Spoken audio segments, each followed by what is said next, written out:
Memorial. Former Senator and World War II veteran Bob Dole is among the speakers. That's at 6 p.m. Eastern. Now a discussion on religious extremism in Muslim societies. The Muslim Public Affairs Council hosted this event Saturday. It's just over 2 hours.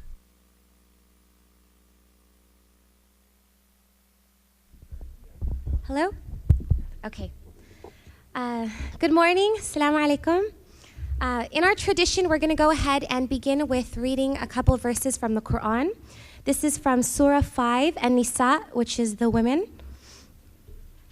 أعوذ بالله من الشيطان الرجيم بسم الله الرحمن الرحيم يا أيها الذين آمنوا كونوا قوامين بالقسط شهداء لله ولو على أنفسكم أو الوالدين والأقربين إن يكن غنيا أو فقيرا فالله أولى بهما فلا تتبعوا الهوى أن تعدلوا وإن تلووا أو تعرضوا فإن الله كان بما تعملون خبيرا يا أيها الذين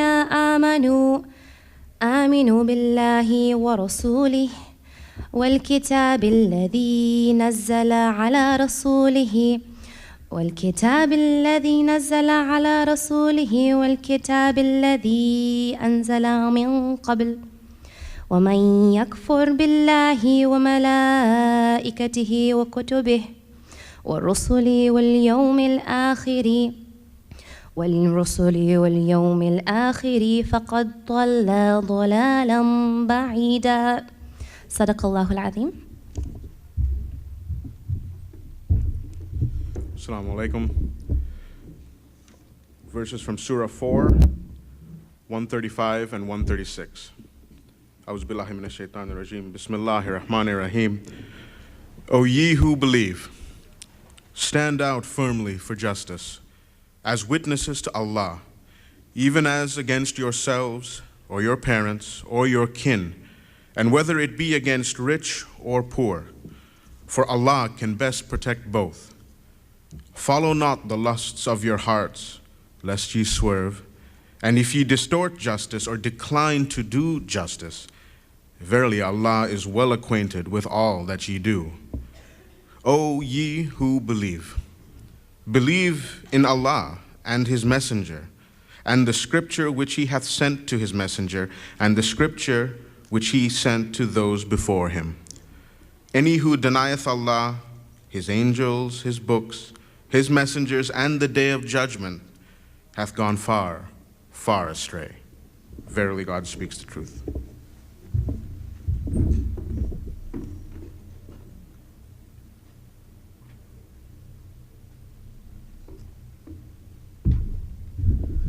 Assalamu alaikum.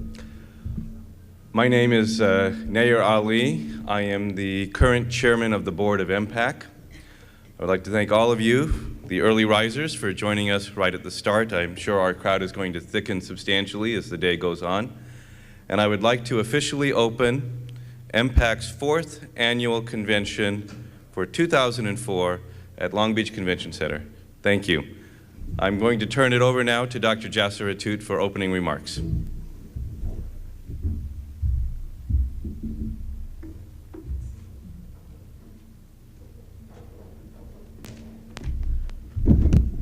Thank you very much. Assalamu alaikum. May the peace and blessings of God be upon you. I would like, again, to extend my welcome to all of you. I'm a board member who is finishing up his term tomorrow, and it has been my privilege to serve and work with MPAC. And for the next few minutes, I'd just like to frame for you some of what this day is going to be about. As you know, it's about our input on counterterrorism and counter-extremism. And in broad terms, an effective anti-terrorism, anti-extremism strategy puts requirements on us both as Muslims and as Americans. As Muslims, that's the easy part. The vast majority of the Muslim world must continue to insist to the very small minority of extremists that distort and besmirch Islam, that we are fundamentally and completely and categorically opposed to terrorism in any form and for any reason. The end never justifies the means in this case. Secondly, we are profoundly anti-extremism, and we have been taught clearly by Prophet Muhammad sallallahu alaihi wasallam, who is reported to have said, "Iyyakum wal ghuluwi fid din." Beware, beware of extremism in your faith. So there is no debate, there is no gray area, there is no blurring of lines on where we stand on this issue. As Americans, our government needs to adopt a sound counter-extremism and counter-terrorism policy, both on the foreign front and on the domestic front, and that's what you will be hearing about today. 2 days ago, President Bush signed into law the most sweeping reform of the intelligence services in over 50 years and appointed a national intelligence director, and that's fine. But we must be very clear to ourselves and our government that an effective counterterrorism and counter-extremism strategy doesn't simply mean better spying. It means that we need fair and just policies that on the domestic front do not engender extremism. A perfect example of that is the Patriot Act. We have many Americans, from the LA City Council, which passed a resolution calling for repeal of the Patriot Act, to former Vice President Al Gore, who directly called for repeal of the Patriot Act, to Senator Kerry, who made it a linchpin of his campaign that multiple measures in the Patriot Act violate civil liberties. We must be very clear that on the domestic front, things need to be fair and just. So, for example, when the Patriot Act was going up for a vote in the Senate, it was voted for 98-1 with a single abstention. The lone vote against the Patriot Act was by Senator Russell Feingold of Wisconsin. And he said in disagreement, and I quote, "Preserving our freedom is one of the main reasons that we are now engaged in this new war on terrorism. We will lose that war without firing a shot if we sacrifice the liberties of the American people." End quote. Even more dangerous than this is when a segment of the American people only feels that their liberties have been lost or sacrificed. That sort of policy certainly is not a judicious anti-extremism or anti-terrorism policy. Let me give you a very few specifics in the couple of minutes that I have so that it's not all vague generalities. Section 213 of the Patriot Act, for example, authorizes federal agents to conduct covert searches of a person's home or office without advance notice. This is allowed, although it directly contravenes a rule called Rule 41D of the Federal Rules of Criminal Procedure, as well as the reasonableness requirement of the Fourth Amendment. So this is a direct violation of civil rights. More frightening are systematic violations beyond the law. We may have certain disagreements with the law, but what is really frightening is when a community is singled out for violations that go beyond the law. So, for example, on September 17th, 2001, Attorney General Ashcroft announced by decree, not by law, just by his own decree, that a person that was suspicious, if there was some sort of concern, could be held for an unspecified reasonable amount of time. This violates Section 412 of the Patriot Act, which forbids the Attorney General specifically from holding a suspect for more than 7 days. Yet he simply violated the law. And it violates a Supreme Court ruling specifically on this issue in a case that was called Zadvitas versus Davis, stating that due process extends to all persons, including deportable non-citizens. Yet in at least 9 cases, charges were brought after someone was held for 50 days. These sorts of issues are the issues that need to be addressed because they do not at all help in any sort of counterterrorism or counter-extremism policy. Now, we're told, officially and unofficially, that there is no racial profiling, the Muslim community is not stigmatized, and so on. But I must tell you that that is very hard to believe when we have our Attorney General, who is in charge of either prosecuting us or protecting our civil rights, when he says, quote, Islam is a religion in which God requires you to send your son to die for him. Christianity is a faith where God sent his son to die for you. That does not then sound like a fair arbiter of our civil rights. Or, quote, just turn the sheriff loose and have him arrest every Muslim that crosses the state line, end quote, by Representative C. Saxby Chambliss, the chairman of the House Subcommittee on Terrorism and Homeland Security in November 2001. These are not the makings of a judicious domestic policy that will counter extremism and terrorism. Another issue, of course, is Muslim charities. We as Muslims are very clear that charities must operate within the law, and any charity which in any way, directly or indirectly, supports terrorist activities should be prosecuted. However, charities should not be persecuted because they run counter to the whims of certain special interests. We as Muslims demand transparency from our charities. On the other hand, we also demand transparency from the judicial process as it deals with them, and you will be hearing more about the Muslim charities issue today. On the foreign front, as we reflect on the tragedy of 9/11, there's a very salient point that I have rarely heard discussed or analyzed with all of the pundits and all of the analysis. The perpetrators came essentially from Egypt and from Saudi Arabia, our allies in the region. One would have thought that they would have come from people who are, quote, our enemies in the region. Perhaps Libya, perhaps Iraq before the invasion, perhaps Iran. Yet they did not. They came from our allies. Why would that be? Well, because the people are not our allies, the governments are our allies against their own people. So, for example, the citizens of Libya do not blame the United States that there is not sufficient democracy in Libya. But citizens of Egypt and citizens of Saudi Arabia certainly can and do blame the United States because the United States supports their governments in an anti-democratic process. Another striking example was a report called The New Islamist International by the Task Force on Terrorism and Unconventional Warfare by the House Republican Research Committee.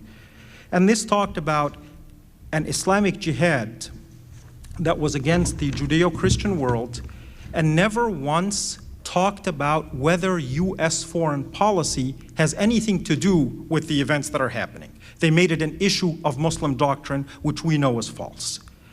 Now, ordinary citizens, people who are not PhDs in political science on advanced research committees, could see this point very clearly. So after the tragedy of September 11th, a very ordinary citizen named Margie Phelps from Topeka, Kansas, wrote into Time magazine, quote, as our leaders watched workers dig out from the rubble the remains of thousands of Americans, did it occur to them to distance the U.S. from the affairs of the Middle East and the Persian Gulf region? And frankly, a little humility wouldn't hurt us at this hour. Perhaps we should spend a moment in this frenzy of revenge asking ourselves what we have done to contribute to this tragedy and then stop doing it, end quote. Now, for the pundits in the audience who want to take remarks like this, or like what you will hear today, to try to paint MPAC as some sort of liberal, left-wing, anti-establishment organization, let me be very clear that everything I have said is very pro-establishment. President Bush, on November 6, 2003, in a talk at the National Endowment for Democracy, said, and I quote, 60 years of Western nations excusing and accommodating the lack of freedom in the Middle East did nothing to make us safe, because in the long run, stability cannot be purchased at the expense of liberty. As long as the Middle East remains a place where freedom does not flourish, it will remain a place of stagnation, resentment, and violence ready for export, end quote. And this issue was then discussed by a senior fellow at the Brookings Institute, who was saying that It is America's mandate to make the world a better place, not only for America, but for other people. And the real question with regard to the Middle East, as President Bush himself said, for 60 years, this is not what we have been engaged in. We have not been engaged in pushing democracy in the Middle East, and the question now is, are we going to change? Are we going to make this point number one when it comes to fighting terrorism? So our foreign policy needs to be based on more than just bigger weapons, better guns, and better secret forces. We need to have a policy that cuts terrorism off at the roots.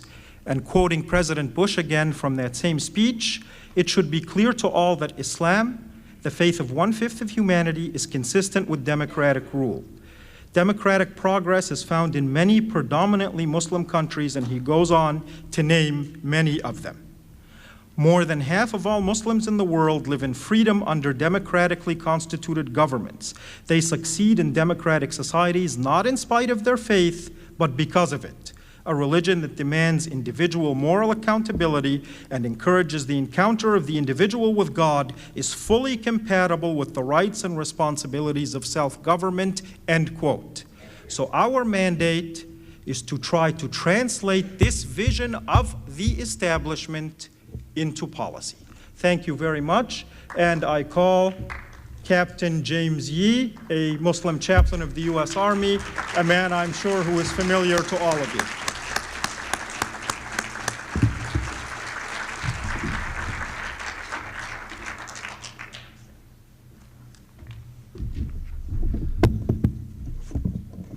Bismillah ar-Rahman ar-Rahim.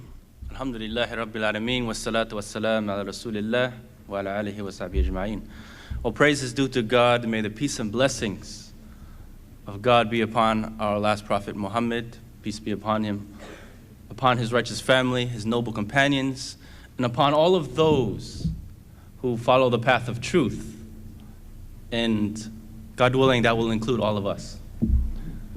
Good morning and assalamu alaikum. As I was so graciously introduced this morning as Chaplain James Yee, in that it also means that I am still a chaplain in the United States Army. And with that, I continue to serve my active duty service until January 8th of this coming year. So with that comes a formality to let everyone know publicly that any remarks that I make throughout this day, today here, are of my own and not of or representative of the Department of Defense or the Department of the Army, who is still my current employer. That I'm here today as an individual, Chaplain James Yusuf Yee, not in any official capacity, as an officer, as a chaplain, or as a military service member still on active duty. So again, I'm here today as an individual. First, it's an honor to be amongst all of you who are here today to attend this conference. And I have to say first that one of the things, or one of the sayings that I remember learning when I was studying overseas, a saying that I learned in Arabic, "Man lam yashkur an-nas, lam yashkur Allah," that whoever doesn't thank the people doesn't thank God the Almighty. So before I begin any comments, of course, I have to thank the people. Thank all of you who are here today, who have come to learn, to gain some insight or inspiration, and also to thank all of you who have supported me over the past year and a half. And to thank you for all of the prayers that you have made for me and my family, for verily God had answered those prayers. So from the deepest and sincerest bottoms of my heart, I say thank you. Also, in looking at the theme of this conference, of countering religious and political extremism, I think it's also important that terms be identified or defined. For example, extremism. We should first define what extremism is before we can go any further. And I'll just give a small example. As I came this morning, I was introduced, or had the pleasure of being introduced and meeting the National Director of MPAC in the hospitality room. And it was very short. And it impressed me because he was in a rush to deliver a cup of coffee to his mother. So some might say, well, this maybe is extreme.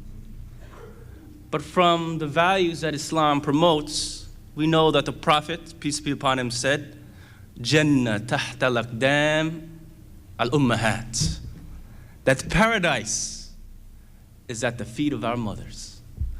And this individual was going to great lengths. As I said, some might say this was extreme.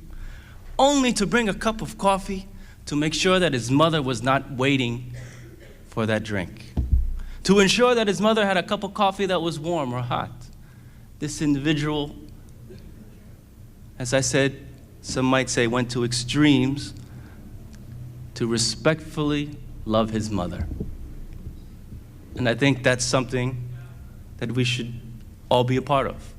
Going to those great lengths, going to those strides to do what is right, to improve ourselves as individuals, mentally, spiritually, and physically. And this, from my personal experience, in entering the religion of Islam, have found the beauty in that part of my life. So I'm going to keep my remarks short, but again, as I've mentioned initially, it's a great honor to be here, and I look forward to meeting as many of you on a personal level here while I'm here. Please feel free to approach me and greet me. And again, it's an honor to be here today amongst all of you. And I thank MPAC for inviting me here to be a part of one of the panel sessions this afternoon. Jazakumullah khair. Again, I'm here as James Yusufi, the individual not representative of my current employer, the United States Army, but as your brother in faith and your brother in humanity, James Yusufi. Good morning. Assalamu alaikum wa rahmatullahi wa barakatuh.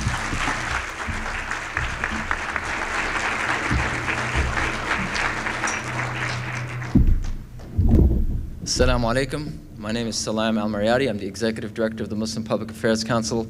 We want to thank everybody who provided the opening remarks today, especially Captain James Yee, who is a servant of our faith, Islam, and a servant of the people of the United States of America. And I think those are two great employers to have, so we thank him for being with us today.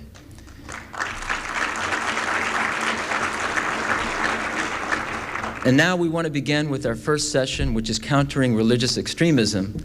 And there's probably nobody better than the moderator of this panel to do that, and that happens to be a board member of the Muslim Public Affairs Council, also happens to be my wife, and she is Dr. Laila al-Marayati, and she's served on the U.S. Commission for International Religious Freedom. She was also a delegate by First Lady Hillary Rodham Clinton to the United Nations Conference on the Status of Women as a U.S. delegate, and she has served many causes in terms of Muslim charities and in terms of Muslim women's causes. Please welcome Dr. Laila al-Marayati.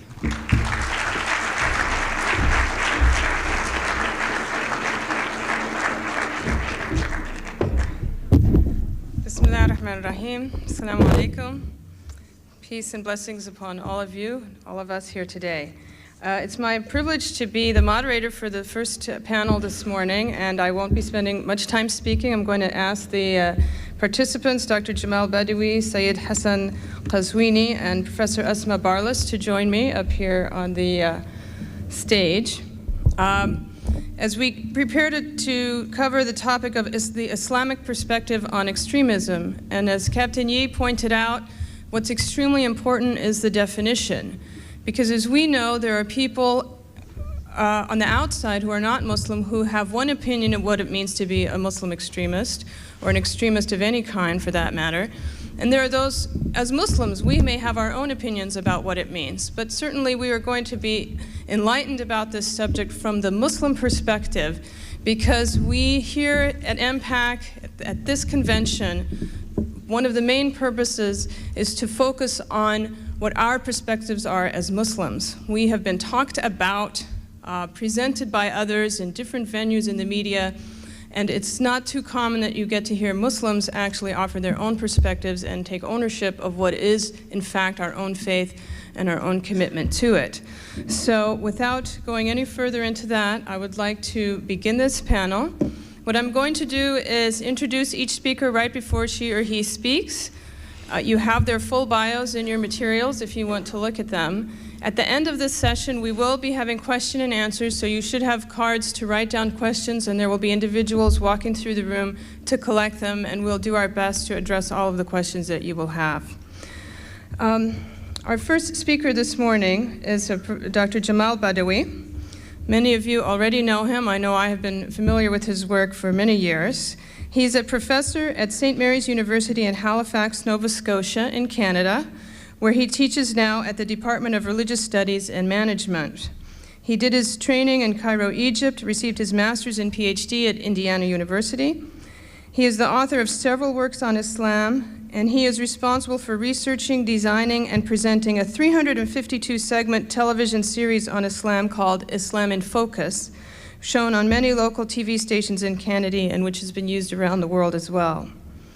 He's participated in lectures, seminars, interfaith dialogues throughout North America and indeed throughout the entire world. He's an important ambassador for Muslims in general and for Muslims coming from the West to explain our unique experiences and also to educate us about the basic foundations of our faith.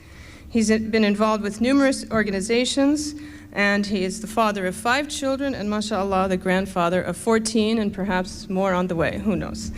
But we'd like to thank you very much for joining us, Dr. Badawi, and he's going to sort of outline the framework of our discussion for this morning and indeed for the rest of today. So without further ado, assalamu alaikum.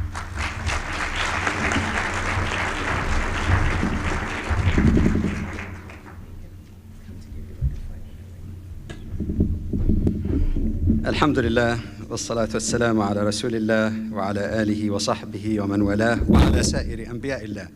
All praise is due to Allah, God, the sole creator, sustainer, and cherisher of the universe, and salutation of peace and blessing be upon his last prophet and messenger, Muhammad, his noble family and companions, and upon all prophets who preceded him in history.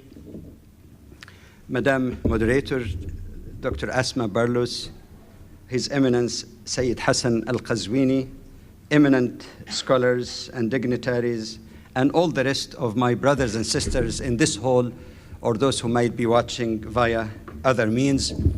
I begin by greeting you all with the traditional Islamic greeting, which is the greeting, in fact, of all of the prophets, the greeting of peace. Assalamu alaikum wa rahmatullahi wa barakatuh, which means may the peace, blessing, and mercy of God Almighty be with you all. I wish, in the first place, to commend the organizers for their kind invitation, but also for the choice of the theme of this convention, countering religious and political extremism. This implies 2 things for me. First, it implies that extremism is not confined to religion, however the term is defined. Just as millions of people were killed falsely in the name of God, millions also were killed in the name of political ideologies, left, right, and center. Cultural revolution in China, communist Russia, were not based on just killing in the name of God. The inclusion of both types of extremism in the title implies that we need to ask hard but honest questions. Is there a lot of unnecessary bloodshed, destruction, terrorization of the innocents, and other atrocities committed in our very era in the name of religious and/or political extremism, whether through an unholy alliance between both religious and political extremism or independently? Is the battle going on now a simplistic one of good guys versus bad guys, east versus west, or north versus south, or our guys on all sides are guilty of some form of extremism or the other, and are all caught up in a vicious circle of violence and counter-violence that is aggravating rather than healing human suffering. The second implication of the title to me is that it projects a positive and constructive desire to find ways and means of countering all forms of extremism, which is the collective responsibility of all. It is a call for humility, fairness, objective soul search, and healthy self-criticism. It is a sincere attempt to explore how can American Muslim community join hands with like-minded people of other faith communities in diagnosing extremism and dealing with it without getting entangled into the vicious violence circle that is leading nowhere, certainly not to a viable long-term solution or security. Speaking on the role of the Muslim community in America brings us to the focus of this panel, Islamic perspective on extremism. Is it compatible with Islam, with normative, authentic teachings of Islam based on a sensible, contextual understanding of its primary and revelatory sources, the Quran and Sunnah? Before moving further, taking lead from my dear brother, Captain Yi, we need also to have some idea of what extremism might mean. In the Arabic language, the closest meaning to the term extremism is the edge. They say the sun went to the extreme, malat. That means going to the far end rather than something in the middle. In the religious sense, it means مجاوزة حد الاعتدال في الدين, to go beyond the moderation in the matter of faith, which means moderation is the opposite, actually, of extreme. In fact, as Captain Yi also said, the definition also of moderation or in between doesn't mean in between any 2 points. For a Muslim, for example, drinking beer is not necessarily a moderate way between drinking wine and not drinking at all, because drinking is forbidden, period. So that, again, is similar to the example of coffee to your mother. So one has to be clear also that it has to be within the permissible, within the range of options that one should really tend towards the middle ground. But in order to give an answer to that question, I must say definitively no. I have no hesitation whatsoever in saying that authentic teachings of Islam are incompatible with religious extremism, albeit with any other form of extremism. But that's not a parochial type of statement. Let me give at least 2 arguments for that. The first argument is that both primary sources of Islam explicitly and directly warn against extremism. The Quranic and Hadithic term is ghulu. And how that ghulu, or extremism, destroyed nations in the past, as the Prophet, peace be upon him, indicated. In fact, the Quran exhorts true believers to be moderate as opposed to extremist.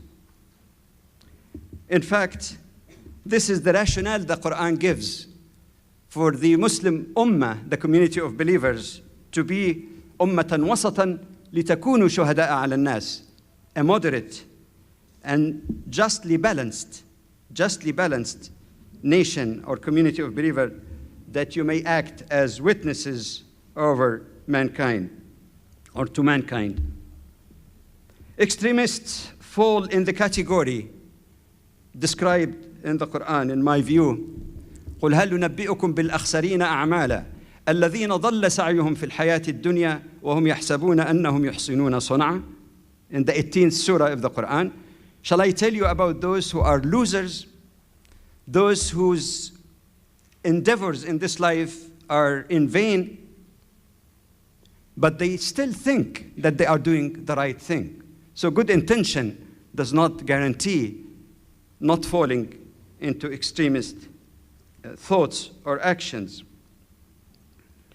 In fact, both the primary sources of Islam discourage exaggeration and excesses even in permissible acts like eating, spending, or enjoying the bounties of God. It even discourages excesses, you'll be surprised at that, in commendable acts, including even supererogatory or optional acts of worship like prayer and fasting. At the time of the Prophet Muhammad, peace be upon him, there were a group of people sitting together trying to see how can they get close to God. One of them said, I will pray all night, I never sleep. The other said, I'll fast every day. The other said, I like to be a celibate and keep away from women altogether. So the Prophet overheard them. He comes out to them and he said, are you the guys who said so and so? They said, yes. He said, look, I am the most of you who have fear of Allah in his heart. Yet, I pray and I sleep. I fast sometimes, I break the fast. And I marry women also. And whoever deviates from my way, he is not of me. He forbade people from fasting continuously without breaking the fast at the time of sunset, like continuing like for 24 hours. Even though it's an act of worship, but it went to the extreme and was not supported by the Prophet ﷺ. These examples and many others point out to moderation, which in fact is a built-in and salient characteristics of normative Islam. The Prophet of Islam exemplified that himself, exemplified that moderation. As reported in Hadith, whenever he was given a choice between two options, he always chose one that is more tolerant, easier, and less restrictive, so long as that it does not involve any sinful act. This choice of the Prophet was in line with what the Quran itself teaches, that God desires for humans not harshness, undue difficulties, and suffering, but self-purification. Several ayahs, verses in the Quran speak to that. My second argument, that there is no meeting point whatsoever between extremism of any form and Islam, is that if we were to examine the core values in the Quran, the values that clearly stands in contrast to extremism in thought, feeling, and behavior. This includes warning against abuse of power,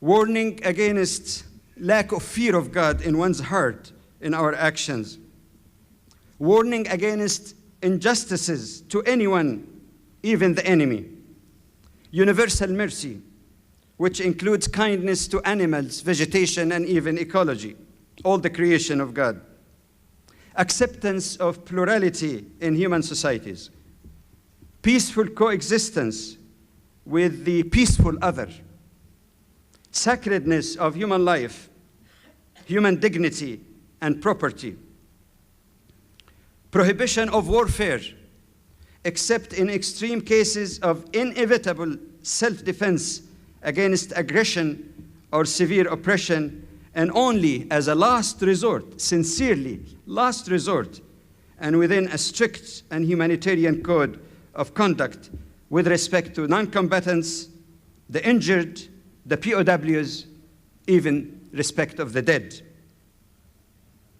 Those core values include also emphasis on respectful and open-minded and open-hearted, fair dialogue with all, especially the people of the book, meaning Jews and Christians. Each of these core values is clearly explained in the Quran and Sunnah and can easily be documented. It's only the short of time.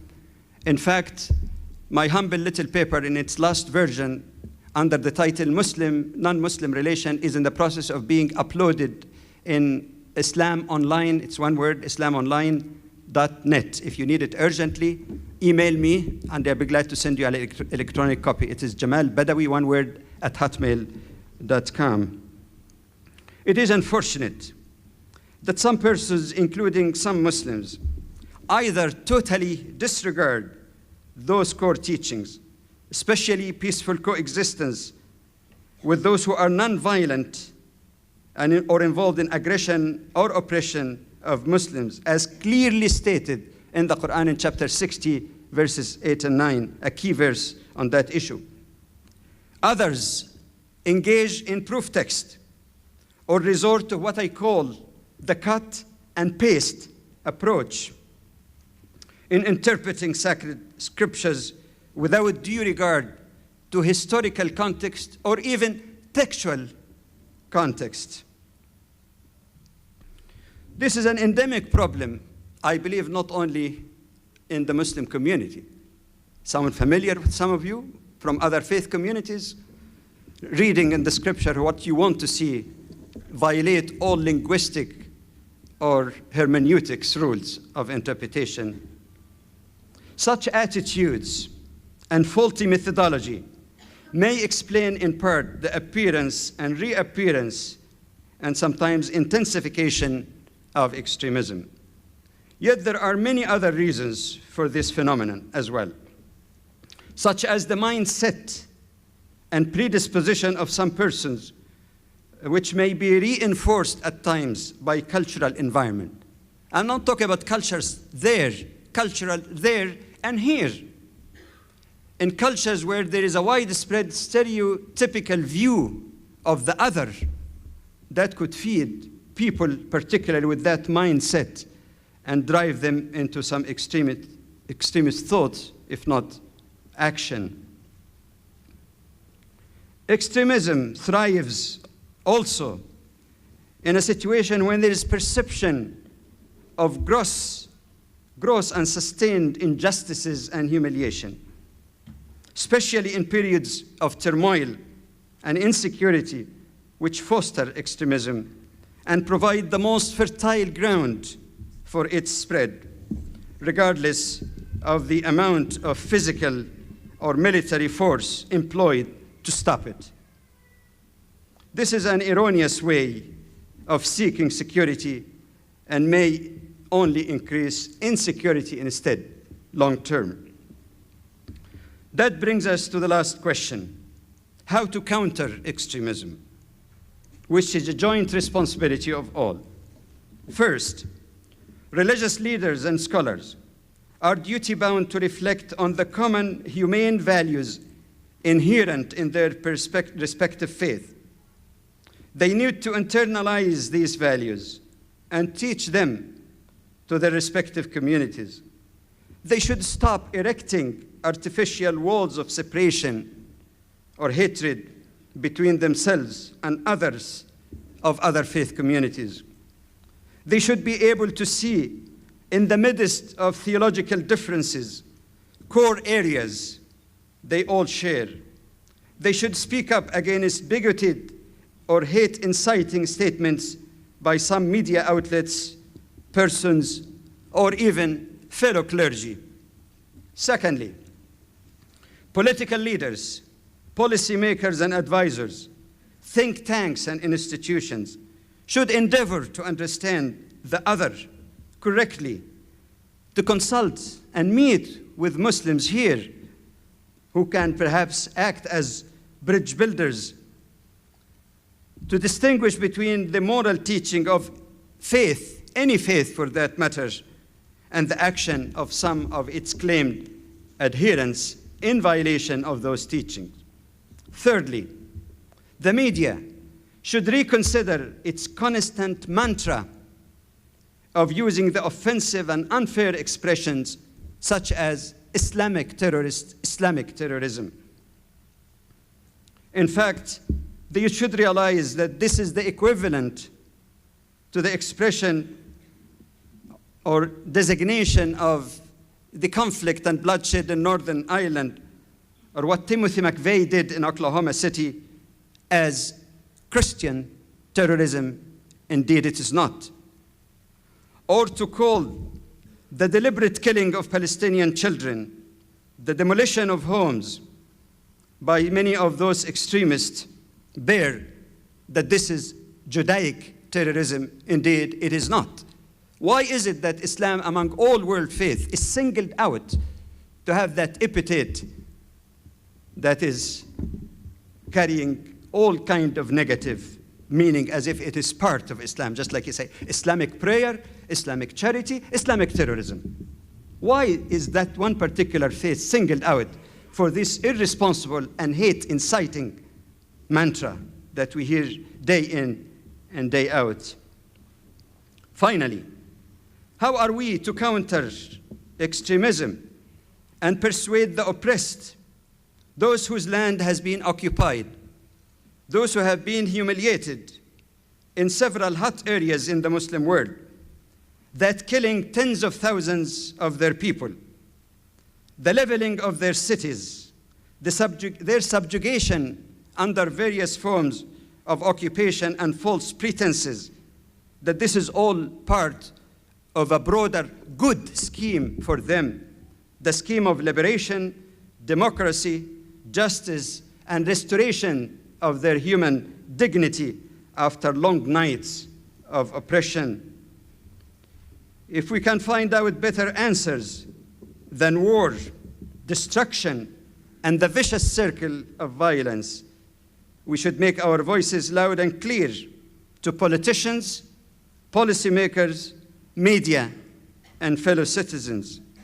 Let us all join hands in the pursuit of a common vision of a safer, more humane, and above all, just world. I thank you very much, and may the peace, blessing, and mercy of God be with you.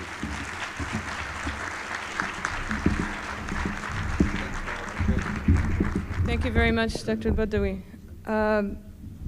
We have a slight adjustment in the program. We have a special guest who's here this morning for a short time, so he's going to speak to us just for about 5 minutes, and then we'll resume the rest of the panel. We are pleased to have State Senator Richard Alarcon, who serves on the State Senate of California. He's going to offer his remarks today. He's currently running for a mayor for the city of Los Angeles, and other public officials who are running for that office will be speaking to us throughout the day as well. So I'd like to ask Mr. Alarcon to speak to us for a few minutes. Thank you.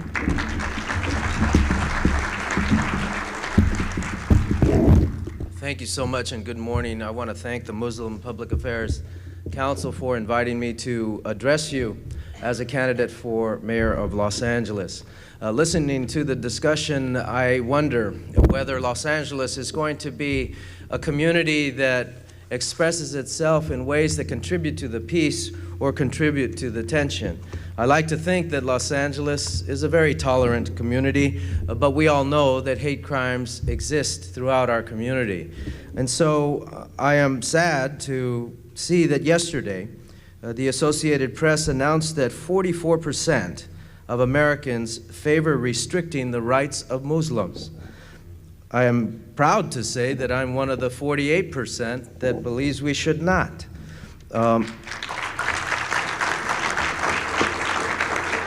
Sadly, 27% of the respondents supported requiring all Muslim Americans to register where they live with the federal government, and 22% favored racial profiling to identify potential terrorist threats. This is not the society that my parents taught me to embrace and love.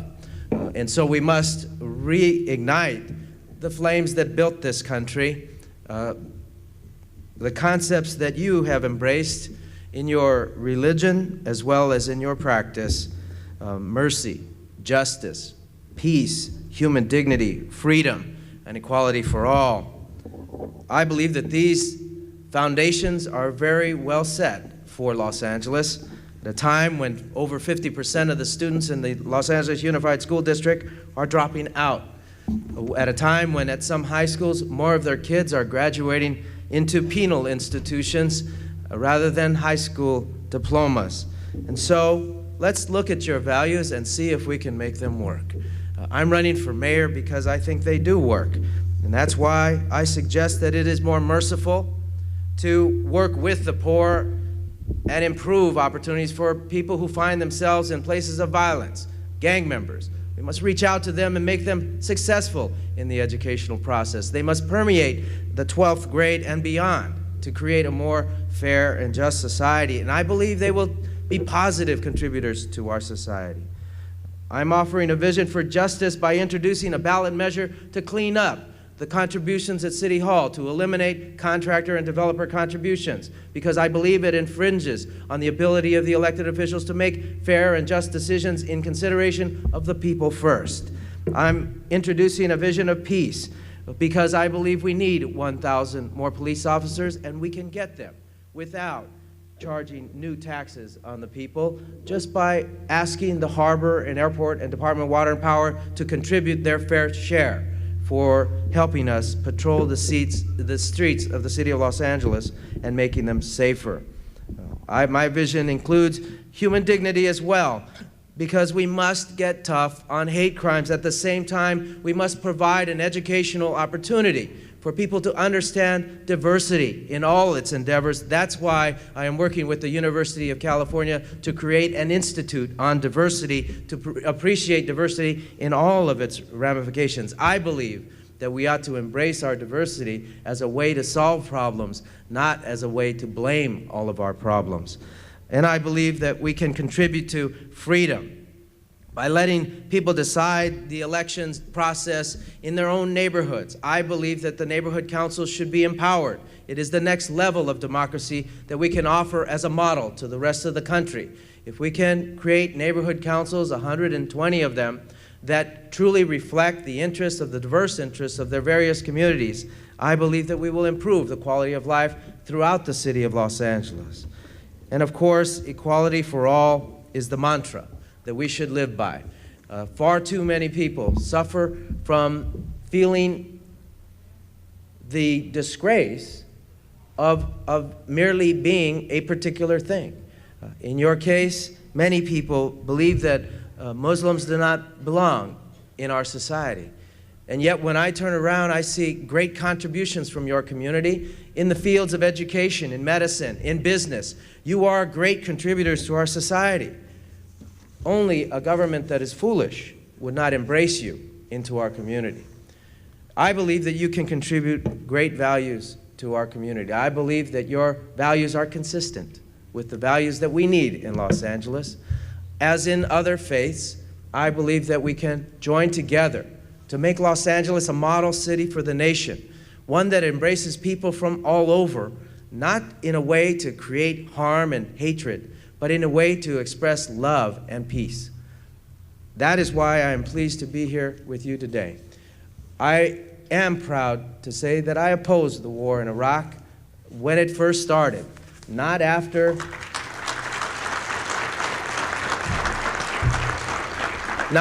it became politically feasible. In fact, I believe that the singular error that the Democratic Party made was that not enough elected officials in Congress stood up against the war. If 20 had stood up against the war, I believe John Kerry would be our president in January. In fact, I want to share with you an interesting story, two interesting stories. First, Barbara Lee, who was the one congressperson who stood up against the war, graduated from San Fernando High School in the San Fernando Valley, and she grew up in the same district, the same area that I grew up in. But secondly, I want to share with you that my son is a struggling actor, and on occasion he's hired by the Army to act as an Arab, to train troops. And he was telling me just 2 days ago that he could not understand why the soldiers could not understand some of the cultural values of the Muslim and Arabic societies. He said that they speak with incredible disrespect. He told of a story of a soldier who had disrespected a woman with foul language in Iraq. And the commander could not understand why 200 people attacked their encampment just for that injustice. And he said that if we could teach them how to appreciate their cultures and values. This is my son. He is not a professor. He didn't even go to college.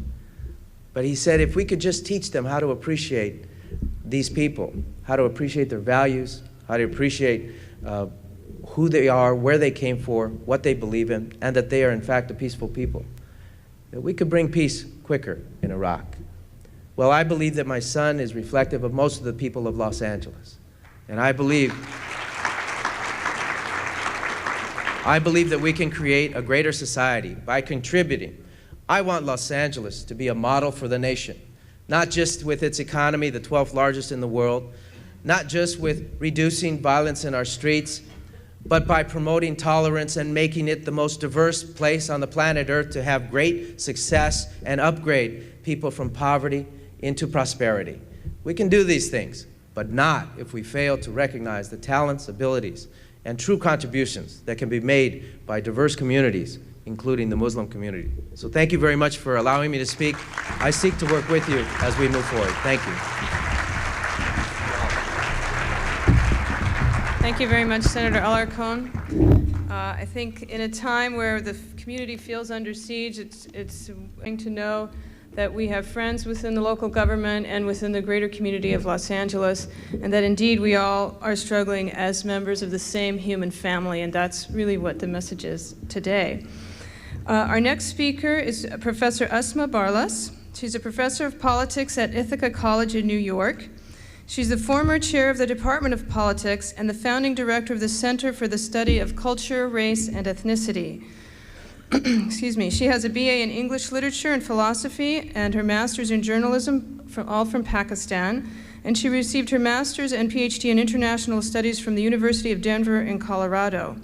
She was one of the first women in Pakistan to be inducted into the Foreign Service, but her career, unfortunately, was cut short because when she criticized the military regime of General Zia-ul-Haq, she was promptly fired. So we know that she's somebody who speaks her mind and speaks for the truth. She later joined an opposition paper called The Muslim, and she received political asylum in this country after 1983. She's received numerous fellowships and grants to focus on issues that she is concerned with, and her most recent work addresses how Muslims produce religious knowledge, particularly focusing on the patriarchal exegesis of the Quran. This has been explored in her book entitled Believing Women in Islam, Unreading Patriarchal Interpretations of the Quran. She's written about the similar subject in numerous book chapters and journal articles, and has presented her work in international arenas such as in Germany, Britain, Pakistan, and India. So we'd like to welcome Professor Asma Barlas.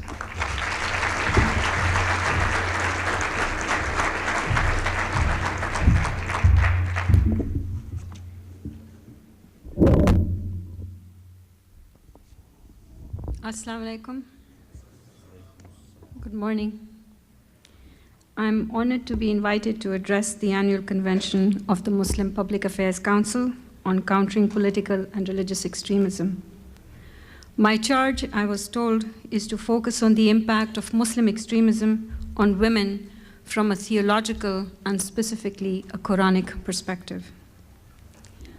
After struggling with myself for a bit, I decided to title my talk Mainstreaming Extremism, because I wasn't sure how else to name the problem that I want to speak about, which is how Muslims in the mainstream, perfectly reasonable, temperate, and good-willed Muslims, become complicit in women's oppression. In particular, I want to discuss how these Muslims justify a religious knowledge that is steeped in patriarchal assumptions, most notably the idea that the Quran itself advocates sexual hierarchies and inequalities between women and men.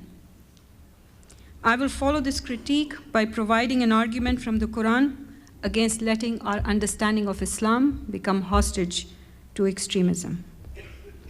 Who are the extremists? Given how much is riding on the term extremism itself, I want to clarify my own usage of it, which is very different from the current political lexicon. Following 9/11, extremism has come to be used interchangeably with terrorism and almost exclusively for Muslims. In fact, from being merely descriptive of those Muslims who are, quote, against us, in the memorable words of Mr. Bush, the term terrorist has evolved into an ontological claim about Islam being militant. On Washington's sliding scale, what makes Islam militant or moderate is how well a particular interpretation or practice of Islam harmonizes with its own political agendas. Those that do not are branded militant Islam, while those that are more conducive to US foreign policy goals are dubbed moderate Islam. As I've had occasion to say before, this view of Islam as a pair of good and evil twins conjoined at the hip makes it seem that all threats to the global system arise in this internecine struggle within Islam, thus deflecting attention away from any culpability the US may have as the world's only hegemon and leading superpower for some of the mess that many countries are in. Personally, I do not think that it is productive to shoehorn Muslims into two camps or to speak about Islam in anthropomorphic terms as if it were a man, and an incurably schizophrenic one at that. Instead, it is more accurate to speak about the diversity in Muslim approaches to Islam, recognizing that extremist or moderate interpretations aren't the only two possible permutations of Islam, and recognizing too that such categories are never completely pure. My own argument, for instance, aims to show how extremism can become normative in the mainstream. In the simple dictionary meaning of the term, extremism is the quality of being extreme, while an extremist is one who advocates or resorts to measures beyond the norm, especially in politics. Since I'm interested in defining the norm in religion, the question for me is, what is or should be the norm for Muslims? And for an answer, I look to the Quran.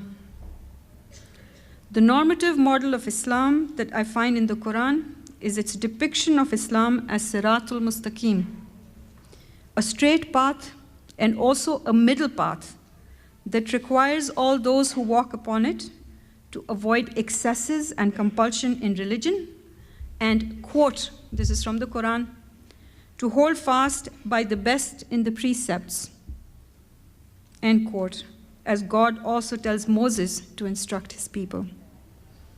Indeed, the Quran tells us that, and here again I quote, all those who listen to the word and follow the best meaning in it are the ones whom God has guided. In effect, the Quranic norm is to avoid extremism by embracing the best in it. And I contend that misogyny and male supremacy, reading misogyny and male supremacy into the Quran, in other words, reading the Quran as a patriarchal text, does not amount to embracing the best in the precepts given to us in and by the Quran. In fact, as I argue in my book, Believing Women in Islam, the Quran makes a strong case against patriarchy and in favor of sexual equality, thus giving us scriptural sanction to contest violence and discrimination against women from within an Islamic framework. To me, then, extremists in a strictly Quranic sense are those who force their own understanding of Islam onto others, as well as those who read the Quran as a patriarchal text. In other words, extremists are not only people like the Taliban, who hated and persecuted women, but also those who, while being considerate and loving to women themselves, nonetheless follow the consensus of the Ummah, which is to accept patriarchal readings of the Quran that oppress women. Regrettably, by this definition, the mainstream itself has become extremist. Or to put it differently, extremism has been mainstreamed. But because mainstream Muslims are not like the Taliban, it is harder to see how in one form or another, at one time or another, on one issue or another, we all are extremists, unaware and benign extremists, but extremists nonetheless. Significantly, it is only when we attempt to define extremism from the vantage point of women that we can begin to see how it exists in the mainstream. That is why I think so-called women's issues always need to be treated as communal issues. So how does benign extremism function? And I'm going to continue to call it benign extremism throughout this talk. Here I'm going to draw upon my own examples, not just as a Muslim woman who was born in a Muslim country and lived in it for most of my life, but also as an academic who has had a chance to speak to various Muslim audiences, both in the US and abroad for the last several years. The mainstream extremist, and he is usually a male, recognizes that Islam gives rights to women and is even willing to enter into conversation with them. But as soon as one begins to talk about who has the right to define religious meaning and to question why only men's work is considered authoritative, the dialogue comes to a sudden and unpleasant end. In fact, sometimes the dialogue flounders even if one does no more than present a reading of the Quran that delinks God from women's oppression, as I have done. The same benign extremist who a moment ago was extolling the high status of women in Islam and the important role that women played during the early stages of Muslim history will turn around and tell me in different words and with different degrees of condescension that my work will never gain currency in the Muslim community because text and tradition and reason will not allow it. I was told this publicly, by the way, at New York University earlier this year. But how exactly do text, tradition, and reason militate against women? Or more accurately, how do benign extremists draw upon them to silence and marginalize women in the name of a religion that they admit elevates women? As it turns out, in the benign extremist view, Islam elevates Muslim women only over other, that is, non-Muslim women. It certainly does not put them on a par with Muslim men. As the benign extremist will point out, the Quran puts men in charge of women, establishes God's preference for them, gives them the right to marry several wives, allocates them a larger share in inheritance, and even instructs husbands to beat disobedient wives, a verse that many Muslim men read more generically as authorizing all men to beat any woman. So to benign extremists, no less than to Taliban-style extremists, Islam offers an irrefutable case against women, and there's nothing to be done about it. But if one tells the benign extremist that his understanding of such verses rests on solitary words and phrases, that all those verses can be read differently, or if one points out that the mainstream understandings of the Quran have to do with who has read it historically, how, and in what contexts. In other words, if one mentions that the Quran has been read in patriarchal societies, only by men, and by means of a flawed methodology, the benign extremist barricades himself behind tradition. It is in the name of tradition, in particular the notion of a timeless consensus or ijma, that he cautions you against questioning patriarchal readings of the Quran, which he will tell you have withstood the test of time and have been passed down from generation to generation without dispute. What becomes significant in his narrative at this point is not the content of Quranic exegesis, which may well undermine our concept of God as just, but scholarly genealogies and Muslim history, neither of which the benign extremist feels can be subjected to a critique, other than by himself, of course.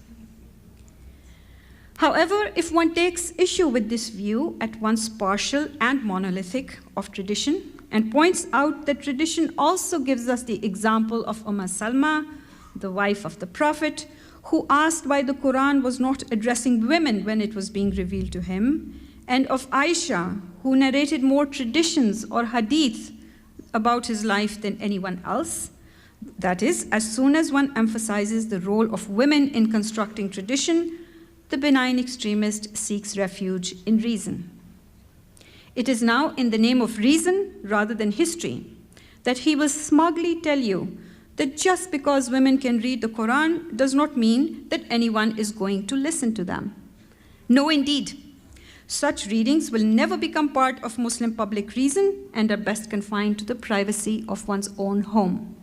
This also was told to me at New York University, by the way, publicly by a leading scholar, very well-respected scholar, male scholar of Islam in the US. However, if one tells the benign extremist that public reason does not fall from the sky, but reflects the power relationships in a given society, or for that very reason, it is not always just or humane, and consider here public support for slavery for so long, including in the United States of America, by the way, or that women's readings of the Quran can help to reframe reason and make it more inclusive, the benign extremist will retreat to the text once more, or rather to the idea of the fixity of the meaning of the text, which he will read as confirming women's inferiority once and for all. We have thus come full circle to where we started, and here the conversation ends. I have argued elsewhere that it is impossible for Muslim women to escape from this circle of oppression and the circular logic that allows benign extremists to move from text to tradition to reason to text in search of proof that Islam, rather than specific readings of it generated by men, sanction women's oppression. The only option left to women after this exchange is to admit defeat and walk away, duly chastised. But sometimes they're not allowed to do even that. Talk after talk of mine has ended with older Muslim men feeling too affronted and the younger too angry to speak with me. As for the sympathetic ones, they tell me that everything I've said about women's rights in Islam was obvious to them all along. And then they proceed to discipline me on my understanding of the Quran, my tone, my use of specific words, and even on things I've not said. How does one counter this genial, well-meaning, and relentless assault on one simply for saying that we should read the Quran in new and liberatory ways rather than as a text that projects misogyny and discrimination onto the divine? Quite frankly, I don't know. Or rather, the only way I know is to continue to reason with people in the best possible way, as the Quran advises us to do. I take this to mean that religious knowledge is amenable to rational discourse, and so I persist in saying certain things, because for every pair of ears that tunes me out, I believe that several more may be attuned to my message. To these pairs, lots of these pairs of ears in this audience, I'm very happy. And to these pairs of ears and hands, I offer the following argument against extremism from the Quran. First, injecting sexism, violence, inequality, and theories of male privilege into the Quran corrupts our idea of a just God who never transgresses against the rights of humans, in other words, never does dhulm to them, and who is above sexual bias and partisanship. I make this argument in a more nuanced and refined way in my book for anyone who's interested. Second, we need to take responsibility for how we interpret Islam. After all, there is no ordained clergy and no institution comparable to a church in Islam, or at least in Sunni Islam, which means that the onus is on believers themselves to interpret it. Now, naturally, when we read a text within a community, our understanding of it can never be wholly free of the community's understanding of it. And indeed, if we find a conflict between the two, we feel inclined to subordinate the personal to the communal in the name of tradition, or at least the dominant view of tradition. But just as some elements of tradition ensure our survival, others impede and impair our moral growth by freeing us from the need to think for ourselves. Perhaps that is why taking responsibility for our own understanding of divine truth is central to the Quranic conception of moral individuality. Does the Quran not ask each one of us to use our own intellect and reasoning, aql and ilm, to reflect upon its ayat, or signs of God? Does the Quran not make clear that no soul can bear the burdens of another, but must stand forth alone before God on Judgment Day?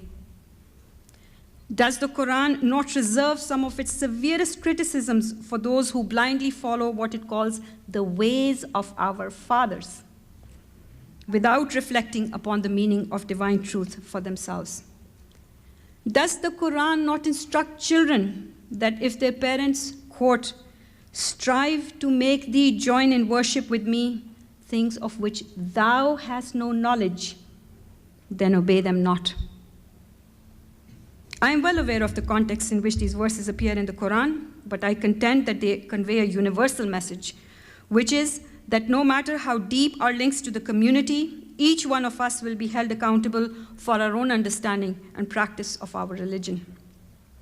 And I don't believe that Muslims have thought through the implications of such teachings for the relationship between individual and communal readings of the Quran.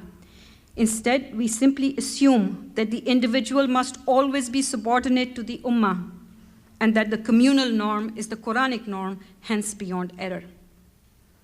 But as I have tried to show, the Quranic norm is not always the same as the ummah's norm, at least with respect to women. Nor does the Quran tell us that we are beyond error.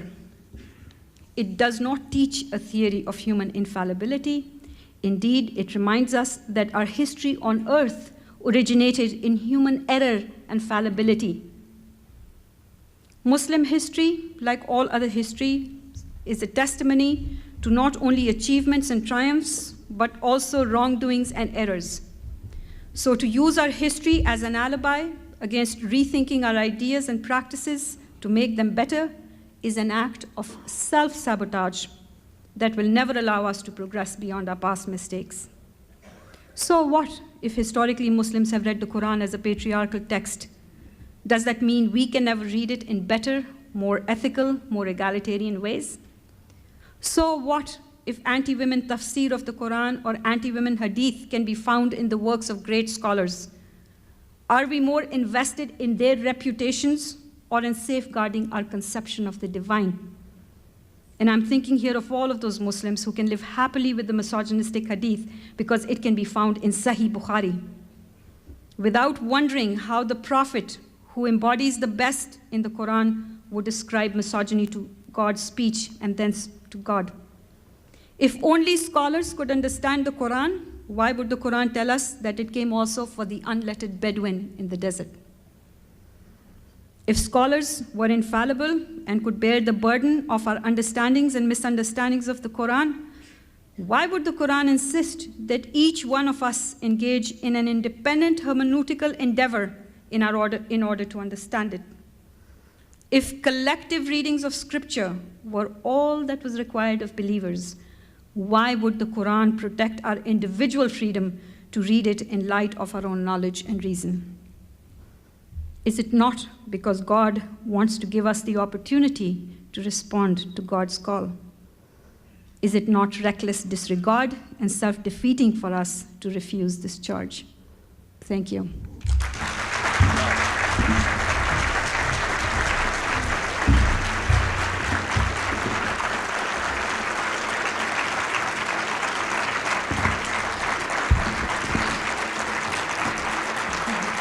Thank you very much, Professor Barlas.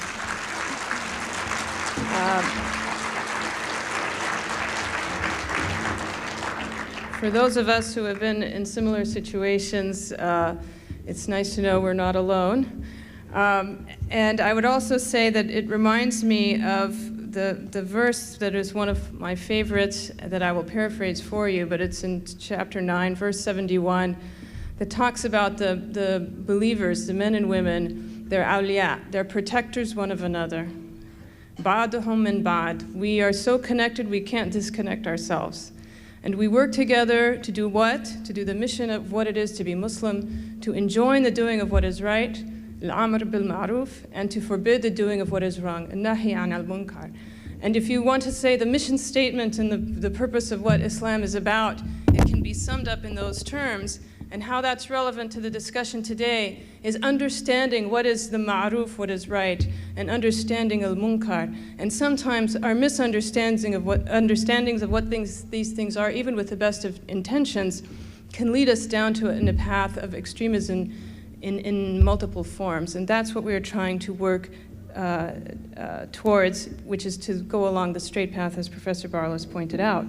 With that, I will bring our last speaker, and before I do, I want to remind you that we will be having questions after this session. So there should be people, while he's speaking, walking through the aisles to take your cards that you've written your questions. We'll compile them so that we can address the ones that occur most frequently. There should be people walking through the aisles distributing cards for people to ask their questions. Okay, so they'll do that during the next speaker.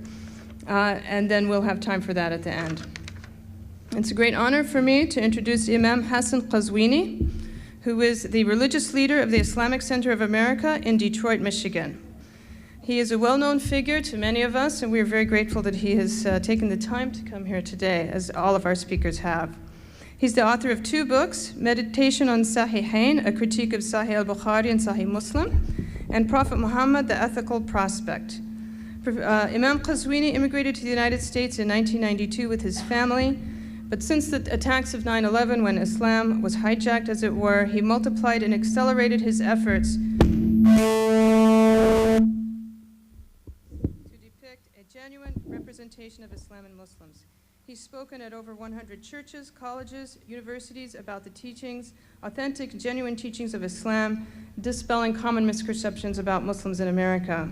He has been active politically as well, pressuring the American leadership several times to speak out publicly against infamous religious leaders who have time and time again launched an attack against Islam and Prophet Muhammad, peace be upon him. The White House has invited Imam Qazwini to represent the Muslim community. He's met with both President Clinton and President Bush to discuss issues pertaining to Muslim affairs. And he continues to be invited by the State Department and the Defense Department to discuss important issues of concern to Muslims. He is one of the most outspoken and influential Muslim Shia religious leaders in the United States, and he's appeared on programs such as CNN, NPR, the BBC, New York Times, Detroit Press, and in many other media outlets. So I'd like to introduce Imam Hassan al-Qazwini.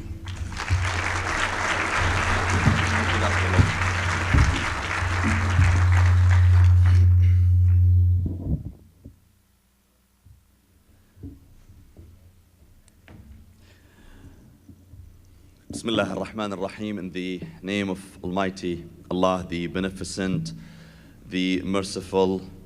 My dear brothers and sisters, respected scholars, Assalamu alaikum wa rahmatullahi wa barakatuh, and peace be with you.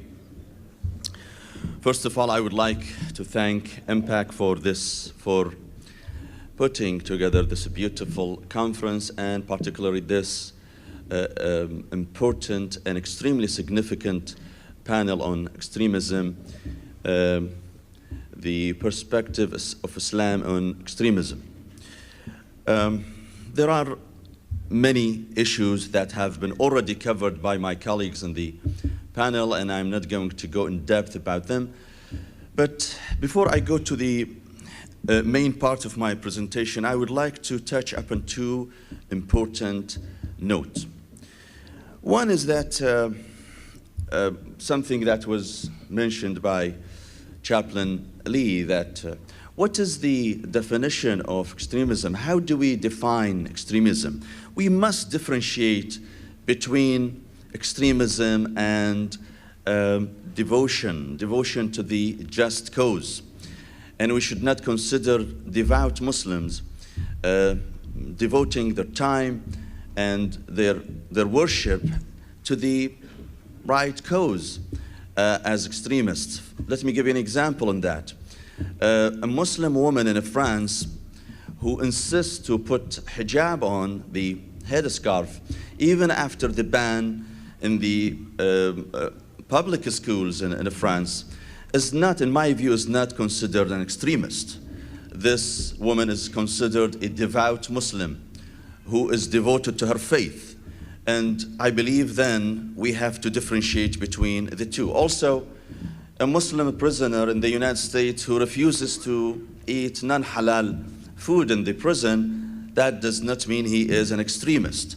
So we have to be careful on how to define extremism.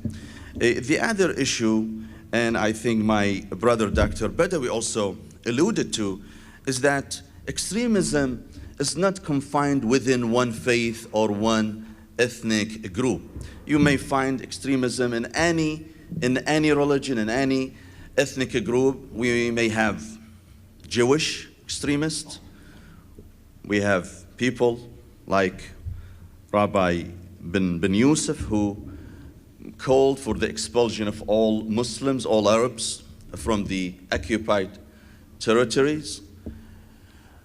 We have many other examples on Jewish extremism. We have Christian extremists. I can name many of them. I can name Pat Robertson, Jerry Falwell, and Franklin Graham, people who also attacked Muslims, who occasionally called for the expulsion of U.S. Muslim citizens from the United States, people who I don't see much difference between them and bin Laden. In one of my speeches, I said the only difference between them and some Muslim extremists that those Christian extremists did not have the means yet to destructive weapons as bin Laden did. Otherwise, they may do the same thing than some Muslim extremists did.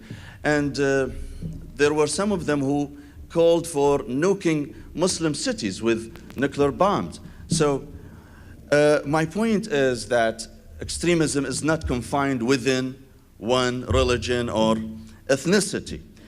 Then I would like to go now and just focus for a minute on the root causes for extremism. And the scope of my presentation now is on extremism in Islam.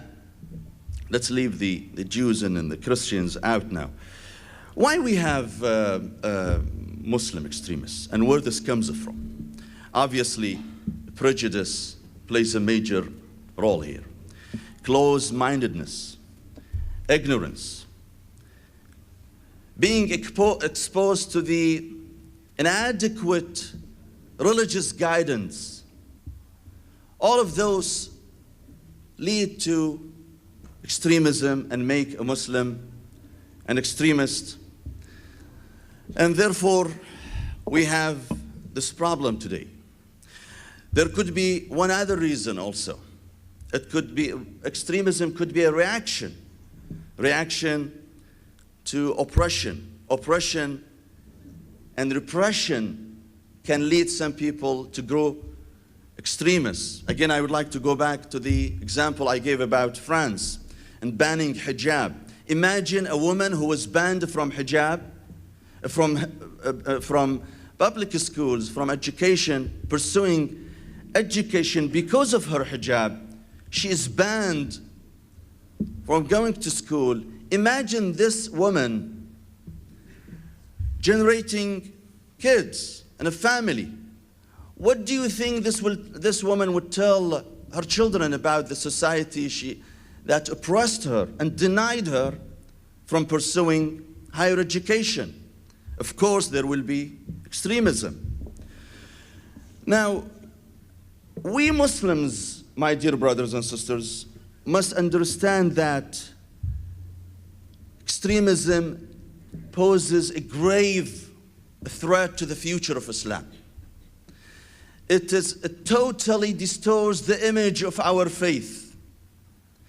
And occasionally, it may lead to catastrophic results. Take, for example, what is happening nowadays in Iraq. The beheadings. Targeting thousands of civilians. Targeting the civil infrastructure of this country. Setting fire in worship places, in mosques, and in churches. Over 35,000 Iraqi civilians have been killed by those extremists. You're talking about 1,000, a little bit over 1,000 American soldiers killed in the war. But the media do not really talk much about thousands of Iraqi civilians who are being killed every day in the name of resisting the occupation. This is all the result of a blind extremism that unfortunately has been prevailing the many spots in the Muslim world. And we have to be extremely alert of that. Take another example. What's happening, for example, sometime in Pakistan, when a man who considers himself Muslim detonates himself inside the mosque, killing over 47 worshippers who are praying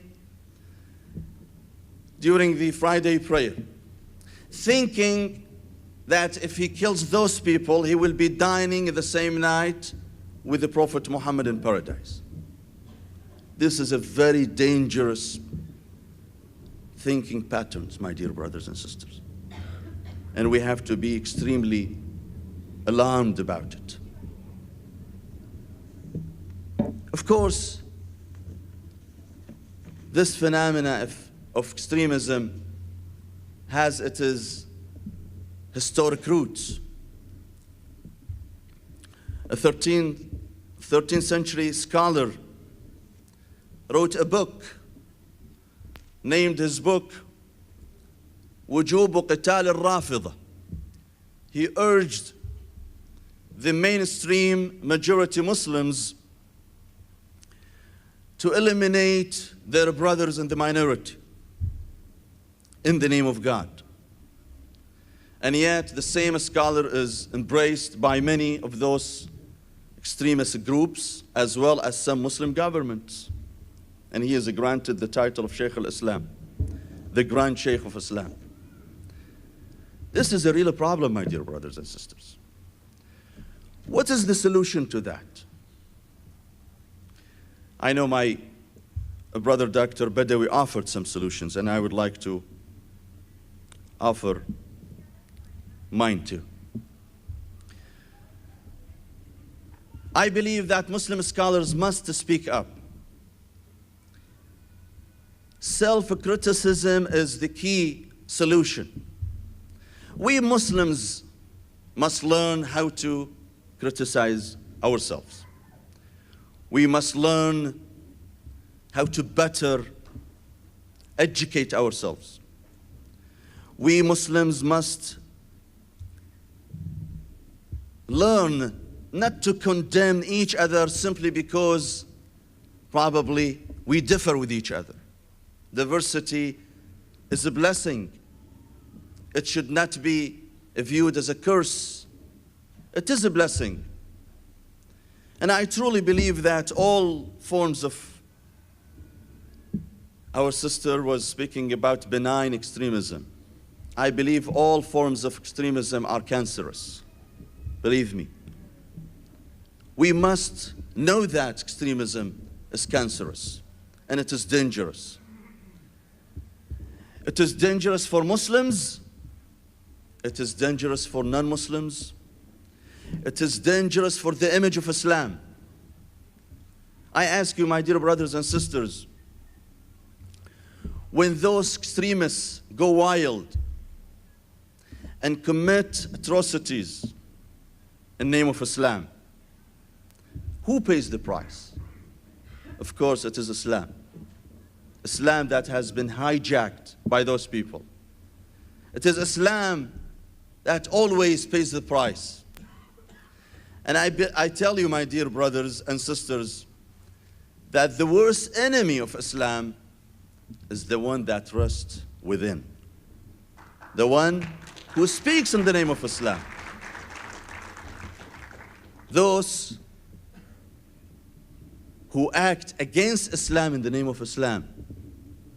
The Prophet ﷺ was quoted, وَإِنَّ مِنْكُمْ لَمُنَفِّرِينَ, and are among you people who alienate. There are alienators among you Muslims. Beware, Muslims, beware of those alienators who alienate others from joining in. Those who give such horrible image about your faith, you need to be alarmed about them. You need to recognize them. And don't let them hijack your faith. وَإِنَّ مِنْكُمْ لَمُنَفِّرِينَ. There are people who make others disgusted, unfortunately, from your faith because of your actions. What happened during the Taliban regime, or what's happening now? People who demean women in the name of Islam. More than 65,000 Afghani women were banned from working, thinking that they were believed to be violating Islamic rules by working. Who said so? Women were denied from pursuing higher education in Afghanistan in the name of Islam.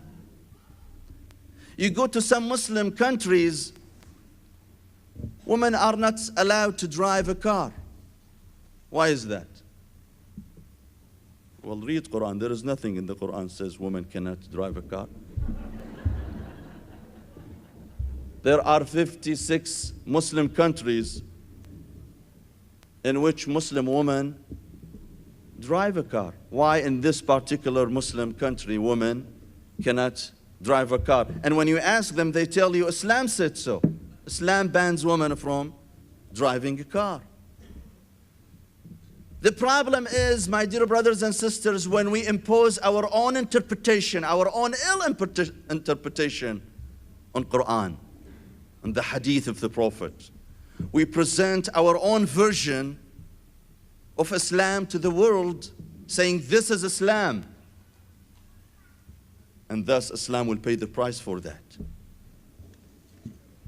I believe the other solution, my dear brothers and sisters, that we Muslims, and particularly Muslim scholars, must integrate the culture of tolerance and acceptance of others in our contemporary Islamic education system. Tolerance, acceptance of others, those are all Islamic concepts.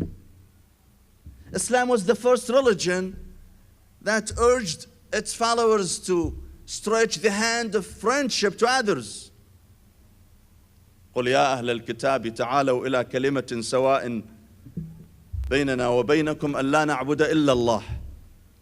Islam was the first to invite non-Muslims, especially the people of book, Christians and Jews, to establish an interfaith dialogue.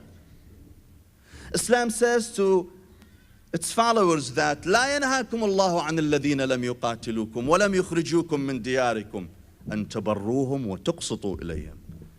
God says, I have never forbidden you from stretching the hand of a friendship to those non-Muslims who have not fought with you, nor they have driven you out from your homes. To be kind and respectful to them. Islam says, the Prophet says, "Man qatala dhummiyan lam yaruh ra'ihat al-jannah." The Prophet says, if someone kills a dhimmi, and dhimmi is an Islamic term referring to non-Muslims, particularly Jews and Christians who live in the Muslim state. If a Muslim kills a Jewish or a Christian living in a Muslim state, he would not smell the fragrance and the scent of paradise. So we Muslims must learn how to promote the culture of tolerance and acceptance of others. Quran says, وَلَا تَقُولُوا لِمَنْ أَلْقَى إِلَيْكُمْ السَّلَامَ لَسْتَ مُسْلِمًا. Unfortunately, there are some people, some Muslims, who have appointed themselves as guardians for Islam. They tell you, you're not a good Muslim. I'm a good Muslim. This is a bad Muslim and this is a good Muslim. Who am I to judge other people's faith? Islam says, don't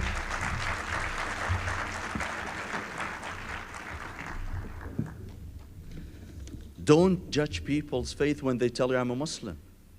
Only God will tell whether this is a good Muslim or a bad Muslim. It is not your job to decide this is an accepted Muslim or not. This is an acceptable way of practicing Islam or not. So I believe, my dear brothers and sisters, we Muslims probably lack adapting this culture, which is, as I said earlier, it is originally an Islamic culture, Islamic doctrine. Imam Ali ibn Abi Talib alayhi salam says, الناس صنفان إما أخ لك في الدين أو نظير لك في الخلق. There are two forms of people, either your brother in faith or your counterpart in creation. And therefore, we Muslims must work so hard to adapt the culture of tolerance and avoid the culture of intolerance and stigmatization. And I believe here we start our campaign against all forms of extremism, and particularly the religious extremism. In the end, my dear brothers and sisters, I would like to conclude with a beautiful dua, which is very relevant to the subject. It says, Allahumma arina al-haqqa haqqan fanattabi'ah wa arina al-batila batilan fanajtanibah. Oh Allah, show me the truth as it is, not the way I choose it, or I think it is, the way you think it is. Show me the truth as it is, so I follow it. And show me the falsehood as it is, so I would avoid it. Thank you so much, my dear brothers and sisters.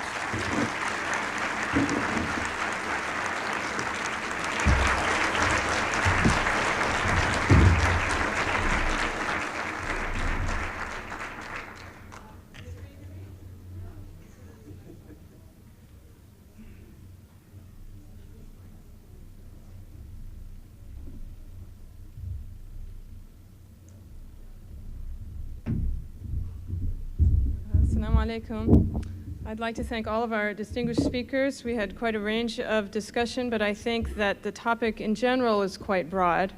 When we look at the question of extremism, it really depends on who you're talking about, what you're talking about, the context, the time, the place.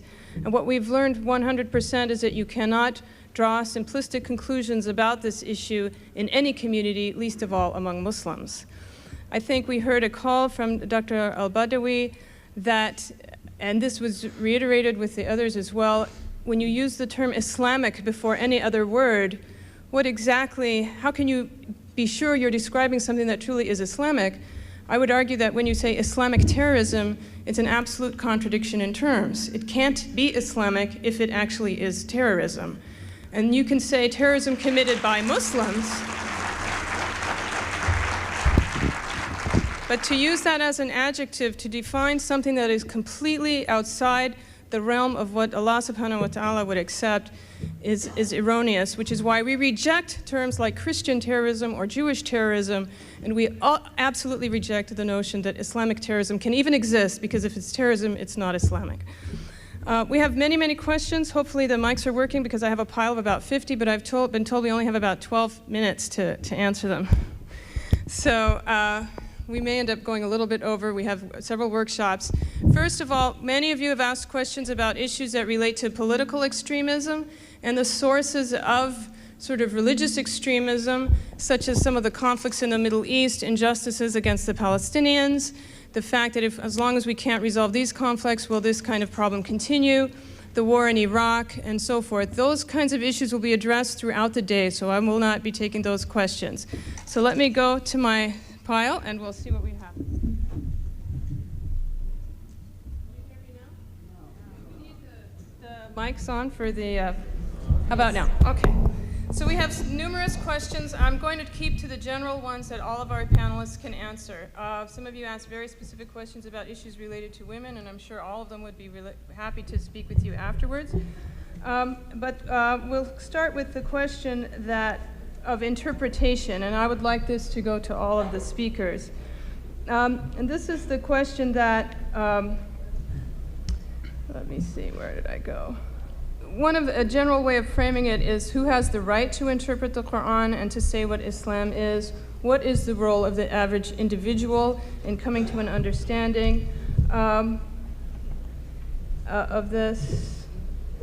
the concept of who is responsible for example, issuing fatwas? And when someone issues a statement to us as an individual, say for me as an average Muslim, and someone gives a statement, what recourse do I have to respond? Because sometimes the debates become a little bit aggressive in terms of the language that's used and the use of text. So what role do I have? What is my role as a Muslim individual in interpreting and understanding? And how binding is someone else's interpretation of the Quran and the Hadith on me, on us? So we'll start with Professor Badawi, and then if each of you could limit your remarks to this large question to 2 or 3 minutes. To what, 30 minutes you said? Okay, actually there are lots of details on answering that question in my paper that I mentioned. Half of the paper deal with methodology, but I should say very briefly. The Quran itself, in the 3rd surah, makes a distinction between 2 texts in the Quran. One is ayatu muhkamat, the more decisive verses in the Quran that carry only one meaning, but that's the Quran called hunna ummul kitab. These are the mother of the book, that means the foundation. For that, you don't need a scholar to interpret for you, because Allah intended that Quran to be read by a scholar and commoner alike. So you don't need anybody's interpretation. Speak about Tawheed, the bounties of Allah, and so on. These are very clear there. But then the Quran also says that there are ayat that are mutashabihat. One possible meaning of mutashabihat, that's a whole topic by itself, is the verse that could carry more than one particular meaning. But not meaning, in a sense, anybody without any knowledge whatsoever, without knowledge of the language or anything, say, oh, but that's my opinion, I'm free to interpret. It means actually that within the sensible, what I called earlier, sensible, contextual or rules of exegesis or hermeneutics, could even still be a subject of difference between scholars. If I have time, I could give you some examples of that, which mean that it's part of the legitimate difference of understanding, but there is also some basic sensible guidelines. The least to say is that one cannot use what I call in computer language the cut and paste approach. I say, oh, but there is a verse that says this, and start building a whole conclusion. Because there may be other verses also in the Quran that deal with the same subject. You have to bring them together. Secondly, Quran also explained by the sound hadith. And by sound hadith, I mean one that's subjected to criticism in terms of the chain of narration, and also textual criticism, because there may be some ahadith, even in the most authentic collections, that have been, a few has been questioned and discussed by the scholars as, needing further understanding, even though the narration has been correct, but they might have been misunderstanding. This is a whole issue again. To relate also the historical context, there are verses in the Quran, for example, that were revealed in response to a particular situation or dangers threatening the Muslim community in these early days. For someone to keep repeating that verse as a general rule of dealing with others or justification of conflict is really that's what I'm saying. It's not that somebody's arbitrary say, you have to interpret it according to this. This is a common sense methodology, scholarly, just like you don't ask somebody who took physics 101 to give you a high interpretation of nuclear fusion. There are things that you can understand, there are things that you can. But when you listen or read the writings of the scholars, again, one should not take anything blindly. Because scholars themselves, at least those who are pious and humble, they said that we are basing it on our understanding of the Quran and Hadith, and here is my evidence, but nobody ever claimed for his opinion to be on the same level and on par with the revelatory text. But it has to be a careful, analytical approach, not just being driven by emotion here or there or fashion here or there. It has to be a very careful, scholarly approach. And you can choose between scholars, or you can even adopt opinion that might be even minority opinion, but more sound hermeneutically. This is just scratching the surface, but I thought it might give some idea. I think what we'll do in the interest of time and in the interest of those of you who put forward your questions, I'll specify questions to each speaker. So if you'd like to comment on that question, you're free to do so, but let me go ahead and ask a few more. I would like to make. Okay, if you could. I would like to commend Dr. Badawi for his answer, which was very sufficient and clear. I would like to add one more thing, that only qualified people can give a fatwa. And what I mean by qualified people are Muslim expert and mujtahideen, the scholar, who derive the Islamic law from its original sources, which is in one school of thought. For example, in the Shia school of thought, there are 4 sources: Al-Quran, the Holy Book, Al-Hadith, the Hadith of the Prophet, Al-Ijma', the consensus, Al-Aql, the intellect. And it could vary from one school of thought to another one. But the point is only scholars can issue a fatwa. The reason I say this, because before 9/11 attacks, there was a piece of news saying that Bin Laden, it was in the news, issued a fatwa urging Muslims to kill all Salibin, the Crusaders. Now, and I believe Salam, I guess if I'm not wrong, Salam al-Marayati wrote a beautiful rebuttal in Los Angeles Times or New York Times at the time on that. Bin Laden is not a scholar.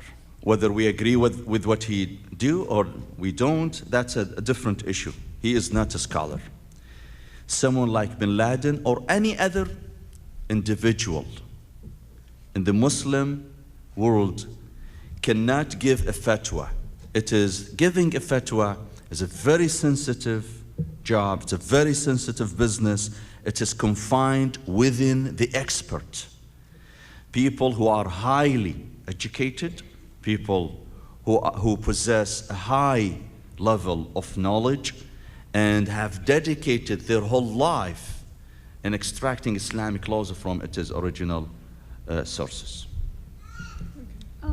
PS from a woman's perspective is just simply that fatwa means ruling, and it's not binding. It's just a ruling. Okay. Actually, it's called religious opinion. Religious opinion.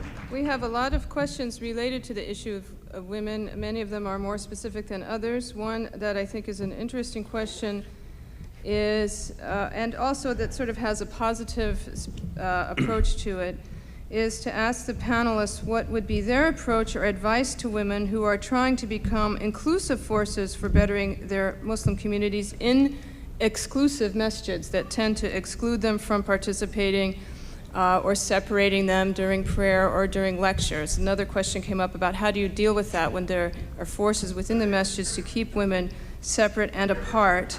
And the question is, do you think it's better to avoid hostile conflicts and begin your own masjids and organizations, or work with the existing patriarchal community, or some combination of the two? So the question being, we recognize that these is the reality that we live with, the exclusion of women, and we want some positive, constructive ideas on how to move towards a better place for all of us. So again, this is directed specifically at Dr. Badawi and Dr. Barlas. So I'll let Dr. Barlas begin.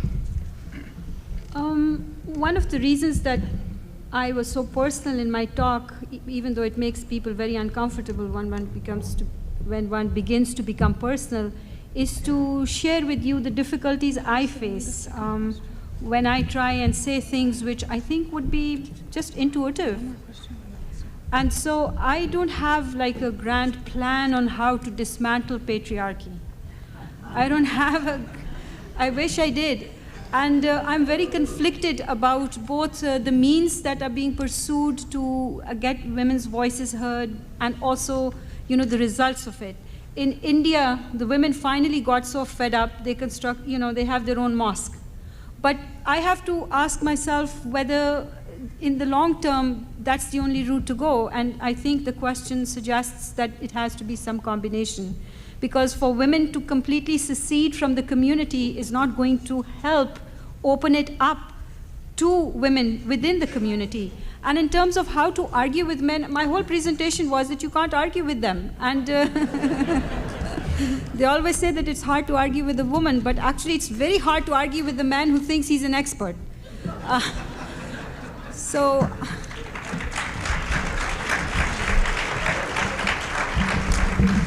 I believe the issue is not, in essence, an issue of patriarchy or matriarchy. It's the issue of complementarity and partnership, like Dr. Laila was saying earlier in Surah Tawbah. They're both partners together. And I don't think that Islam, in my humble understanding, calls for any gender war of one vis-a-vis the other, because they are equal before Allah and partners. Therefore, at that point, I agree with Dr. Asma that I do not support at all so-called separate masjid. But what I do support is to restore the true Sunnah, the true Islam and practice, not of my opinion or others, of the Prophet, peace be upon him himself. And that means, in practical terms, to educate Muslims. I have seen in my experience traveling all over the world many cases where people were very uptight about women coming to the masjid, having a wall, having a curtain, having a this. But when you give reasoned argument, when you give the text of the hadith of the Prophet ﷺ, and there are many sound hadith that shows that there were times when the masjid of the Prophet was completely full. There was no walls, there were no curtains, but the seating arrangement or standing arrangement, of course, has to be, or keep in mind the bowing and prostration and so on. But there is a hadith even that says a woman in the first line of women asked a man from the last line of men, whispering, what did the Prophet say at the end of his speech? Which meant that they were so close that she could communicate in a very whispering voice to some man in front. So if we try to give this argument, to educate Muslims and to urge them to distinguish between cultural practices in Muslim countries vis-a-vis normative teaching as exemplified by the Prophet, some might still be holdouts. Okay, these are the ones who are giving hard time to Dr. Asma, but there will be other who would be responsive, and I have good reason to believe there will be a lot of people who will be responsive. I've been told that on the threat of excommunication that we have to end the program. Not that we have that in Islam, but it was my husband who told me, so. You know can't afford that kind of excommunication. And I feel very bad because we have some excellent questions that you have all brought forth. One of the last ones I was going to ask for Dr. Qazwini, and perhaps you can address it in another setting, is people want to know what is a legitimate form of resistance, Islamically speaking, when you are under occupation or under oppression, whether it's in Iraq or in Palestine. That, I think, is a common question that has come up. I don't know that we have time to let him answer that. Okay, Dr. Hathout said we had time, and he's like my father, so I'm going to pose that question to Imam Qazwini, if you can keep your remarks very short, and then we will conclude this program. Well, no doubt that Islam does accept resisting the occupation. Islam does not tolerate submitting yourself to invaders. No doubt about that. However, Islam did not leave the rulings of where jihad would be constituted and where it is not. Islam did not leave the rulings of that to the mobs to decide when jihad should be waged and when jihad should not be waged. Islam left that to authentic, pious scholars who would decide when jihad is acceptable and when jihad is not acceptable. We should take in consideration many factors when we deal with this highly sensitive issue of jihad and resisting the occupation. We have to focus on the losses and the gains, the minuses and the pluses. We should not let the Muslim blood go vain when a Muslim scholar thinking or considering a fatwa about jihad. Islam is a very purposeful religion, especially when it comes to bloodletting and bloodshedding. Islam is a religion that emphasizes so much emphasis on human life. Therefore, jihad would not be legitimate if it's not issued by a legitimate, accepted, respected scholar who is well-known and authentic scholar and recognized by the majority of Muslims. Therefore, I believe that it is, the bottom line, it is upon the Muslim scholars who deal with the issue objectively. There should be no bias. There should be no political motivation when a scholar deals with the highly sensitive issue of jihad. Therefore, I believe that, yes, jihad and resisting the occupation is legitimate in Islam. However, it has to be taken within various factors in consideration. One of them is finding and recognizing a goal, an objective that permits and justifies going in this process. So the bottom line is, I believe that the scholars are the ones who would decide whether this is jihad or not. I also want to reiterate, I know Dr. Badawi outlined some of the restrictions engaged in any time Muslims participate in warfare, which we resort to as a last resort. But I'd like to thank very much all of our panelists for being with us today. They will be here to answer questions. Is your book available here today? We should be able to read about all of their work, whether it's online or in the bookstores. And I want to thank all of you for your participation as we move to the next segment of our program, which will be the workshops. But thank you very much. Wassalamu alaikum. A political update from the Associated Press. Former Connecticut Governor John Rowland pleaded guilty today to one count of conspiracy to steal honest service.